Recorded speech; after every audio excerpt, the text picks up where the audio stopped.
آج میں اپنی بہنوں سے کہنا چاہوں گا، ناجائز چیزوں سے میک اپ کرنا چھوڑ دو، وہ کام سب کرنا چھوڑ دو جن کی وجہ سے ناجائز طریقے سے تعلقات قائم ہوتے ہیں، جس کی وجہ سے غیر محرم مرد تمہیں تکتے ہیں، تمہاری طرف وہ حوث کی نگاہوں سے دیکھتے ہیں، اس لیے کہ عورت کی آبرو کوئی عام چیز نہیں ہے، بڑی قیمتی چیز ہے، اور عورت کی حیا اللہ کا عرش ہلنے لگتا ہے۔ فرمایا جب کسی مسلم بیٹی کی عزت آبرو لوٹی جاتی ہے، جب اس کی عزت پامال کی جاتی ہے تو اللہ کا عرش ہلنے لگتا ہے۔ کوئی عظیم چیز ہے بیٹی کی حیا، اس کو کوئی اہمیت دینے والا نہیں، لیکن اتنی بڑی اہمیت کی حامل ہے۔ سنو حضرت رابعہ بصری رضی اللہ آپ فرماتی ہیں کسی نے آپ کو دیکھا نہیں تھا،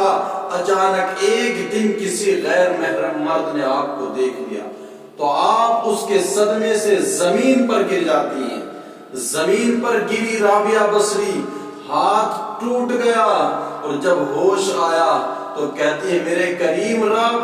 اب رابعہ کو بھی مرد دیکھنے لگی۔ کہا مالک مجھے ہاتھ کے ٹوٹنے کا صدمہ یا غم نہیں ہے، مجھے اس بات کا غم ہے کہ آج مجھے ایک غیر محرم مرد نے دیکھ لیا ہے۔ میری ماں بہنوں، آج تم اپنی عزت کی اہمیت نہیں سمجھ رہی ہو، تم نے ایک پھول کے بدلے میں عزت کو بیچ دیا، شادی کے آفر کے مقابلے میں عزت کو تم نے بیچ دیا ہے، کسی کی دولت کے لالچ میں آ کر کے تم نے عزتوں کو بیچنا شروع کر دیا ہے۔ آؤ اس عزت کی آبرو کی حفاظت کرو، اس لیے کہ آج اگر ماموزاد بھائی بھی ہے اس کے سامنے بھی پردے میں آؤ، دیور ہے اس کے سامنے بھی پردے میں آؤ، اس لیے کہ میرے مصطفیٰ کریم صلی اللہ تعالی علیہ وسلم ارشاد فرماتے ہیں کہ رب کے سب سے زیادہ قریب عورت اس وقت ہوتی ہے جب وہ پردے میں